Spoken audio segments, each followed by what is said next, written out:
ہے نا معصوم شرعی، یہ بات یاد رکھیں، معصوم شرعی جس کو بولتے ہیں وہ انبیاء کرام ہیں، رسول اعظام ہیں اور ملائکہ کرام ہیں، ٹھیک ہے؟ اس لیے آپ جو اس کو فوراً اس معنی میں لے لیتے ہو یہ تو معصوم ماننے والی بات ہو گئی، کیوں معصوم ماننے والی بات ہو گئی؟ کیوں کہ جن کو آپ معصوم کہہ رہے ہو ان کو بھی خطا پر کہہ رہے ہو اور دلائل دے رہے ہو، جی فلاں مولوی صاحب نے تفسیر میں لکھا ہے، فلاں نے فلاں کتاب میں لکھا ہے کہ وہ انبیاء سے خطا ہوتی ہے، اور اس کو بھی آپ بغیر کسی قید کے کہہ رہے ہو۔ اور بغیر قید کے انبیاء کرام علیہ السلام اور انبیاء کرام علیہ السلام یا رسول اعظام علیہ السلام کے بارے میں خطا کی بات کرنا بغیر قید کے۔ ایک شخص کہنے لگا قید تو اجتہادی کی لگا رہے ہیں کہ خطا اجتہادی لکھا ہے، او خدا کے بندے، خطا اجتہادی تو وہاں ہوگی، ہو سکتی ہے جہاں اجتہاد ہو۔ تو کیا انبیاء کرام امور شریعت میں، احکام شریعت میں اجتہاد کرتے ہیں؟ یعنی کچھ ہوش سے بات کرو۔ انبیاء کرام تو اللہ کے اذن کے بغیر ایک قول نہیں کرتے۔ جی ہاں، اجتہاد کیا چیز ہوتی ہے؟ صحیح۔ اور یہ جو اجتہاد کے لفظ آپ دیکھ رہے ہو، اس میں غور کرو کہ یہ اجتہاد وہ اجتہاد نہیں ہے کہ جس کو قرآن، سنت، اجماع امت کے بعد چوتھے درجے میں قیاس میں جو اجتہاد آتا ہے مجتہد کا، جی، وہ اجتہاد والا مطلب اصطلاحی اجتہاد وہ مراد نہیں لیا جاتا اس میں۔ جہد کے معنی میں آتا ہے کوشش۔ کیسے؟ بطور مثال سمجھ لو، یہ لغوی اجتہاد ہے جس کو آپ اصطلاحی اجتہاد کہہ رہے ہو۔ کیوں کہ انبیاء کرام تو صرف وحی کے تابع ہیں، اللہ کی وحی کے تابع ہیں، جی۔ تو جہاں وحی موجود ہوگی وہاں اجتہاد کا کیا مطلب ہوگا؟ اور جو وحی کی تفہیم میں یا نبی صلی اللہ علیہ وسلم یا انبیاء کرام علیہ السلام کی تعلیمی زندگی اور تعلیمی حیثیت میں جو تفہیم کے لیے کوشش کریں گے وہ لغوی اجتہاد ہے۔ جیسے وہی جب نبی کریم علیہ السلام پر نازل ہوتی ہے، آتی ہے وہی آپ کے پاس، تو آپ اس کو جلدی سے دہراتے ہیں۔ اللہ تعالیٰ فرماتا ہے حبیب آپ کوشش نہ کریں اس کے لیے، لا تحرک بہ لسانک لتعجل بہ، آپ اس میں کوشش فرما رہے ہیں کہ میں اس کو حفظ کروں اور تاکہ بھولے نہیں، تو اس کا انحصار آپ کے تیز پڑھنے پر یا پورے دھیان لگانے پر نہیں۔ ان علینا جمعہ و قرآن فاذا قرأناہ فاتبع قرآنہ ثم ان علینا بیانہ، اس کو کھول کر آپ کو تعلیم دینا، سکھانا، پڑھانا، اور ایسا پڑھانا کہ جو کبھی بھولے ہی نہیں۔ یہ کوشش پر اس کا انحصار نہیں، یہ رب کی عطا پر ہے، سبحان اللہ، اللہ کے فضل سے۔ لہذا کوشش وہ جو لغوی تھی نا، لغوی جہد کے معنی میں، اس سے بھی روکا جا رہا ہے۔ کیوں؟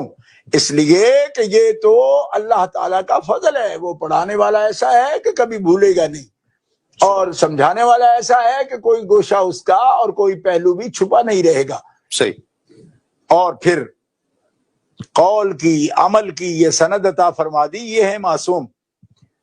آپ کیا کہہ رہے ہو کہ امور شریعت میں، احکام شریعت میں، تبلیغ دین میں ممکن ہی نہیں خطا، بلکہ محال ہے۔ کیوں کہ اگر یہ تقریریں بار بار دہراتے رہو گے تو یہ سوال ہے پوری دنیا کے مستشرقین کا کہ اگر ان سے خطا ممکن ہے تبلیغ دین میں، امور شریعت میں، احکام شریعت میں، تو پھر قرآن کی سند کیا ہے، تورات کی سند کیا ہے، زبور کی سند کیا ہے، انجیل کی سند کیا ہے، اس کا اعتبار کیا ہے، اس کا اعتماد کیا ہے؟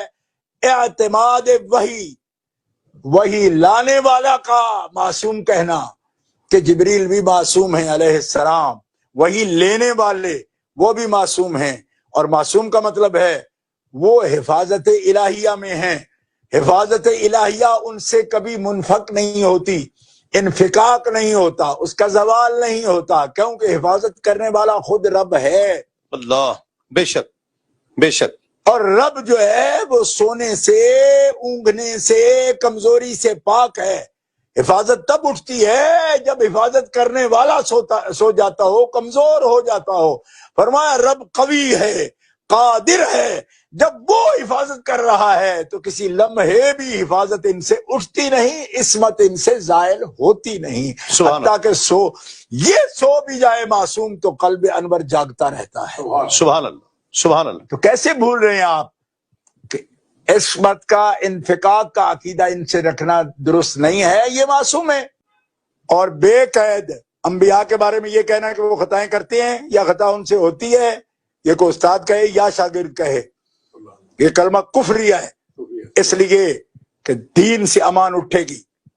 خطائی تعدیل کی بات نہیں ہو رہی، کل پھر اس کا رٹا لگا دو، نہیں ہم تو وہ جناب خطائی، میں بتا چکا ہوں کہ خطائی تعدیل نہیں، وہ تعلیمی دور ہے، تشریعی دور نہیں، وہ ان کا تبلیغ کا دور نہیں، امور نبوت کی بات نہیں، احکام شریعت کی بات نہیں۔